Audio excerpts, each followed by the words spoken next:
Pakistan showbiz industry के दो बड़े नाम फहद मुस्तफ़ा और महविश हयात एक तवील वक्फे के बाद एक बार फिर स्क्रीन पर एक साथ जलवागर होने जा रहे हैं और इस बार इनकी ऑन स्क्रीन केमिस्ट्री ने रिलीज से पहले ही खूब तवज्जो समेट ली है।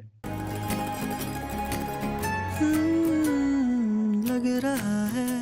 दोनों अदाकार 8 साल बाद हॉरर फिल्म ज़ॉम्बीट के जरिए एक साथ काम कर रहे हैं जो ईद उल अजहा के मौके पर सिनेमा घरों की जीनत बनेगी। इस वक्त दोनों स्टार्स अपनी फिल्म की भरपूर प्रमोशन में मसरूफ हैं, जबकि मद्दाह भी इस जोड़ी की वापसी पर खासे पुरजोश नजर आ रहे हैं। हाल ही में फिल्म का रोमानवी गाना जरा जरा रिलीज किया गया है, जिसे गुलकार समर जाफरी ने अपनी आवाज दी है। गाने में फहद मुस्तफ़ा और महविश हयात के दरमियान रोमानवी मनाजिर ने फिल्म की कहानी और इनकी ऑन स्क्रीन केमिस्ट्री को मजीद नुमाया कर दिया है।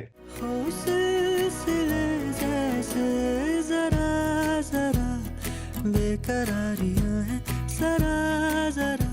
दोनों अदाकारों ने प्रमोशंस के दौरान ये भी एतराफ़ किया है कि ज़ॉम्बीड इनकी मुश्तरका फिल्मों में सबसे ज़्यादा रोमानवी प्रोजेक्ट है, जिसकी वजह से फिल्म के हवाले से तजस्सुस मजीद बढ़ गया है। ताहम सोशल मीडिया पर इन मनाजिर को लेकर मिला जुला रद्द-ए-अमल सामने आया है। कुछ सारिफीन ने इसे ज़रूरत से ज़्यादा रोमानवी करार देते हुए तनकीद की, जबकि बाद ने इसे फिल्मी कहानी का हिस्सा करार देकर दिफा भी किया। ज़ॉम्बीड की रिलीज से पहले ही फहद मुस्तफ़ा और महविश हयात की जोड़ी एक बार फिर सोशल मीडिया पर मौजूद बहस बन चुकी है और फिल्म के लिए तजस्सुस में मजीद इजाफा हो गया है। Afzal Khan, C110 news, Karachi.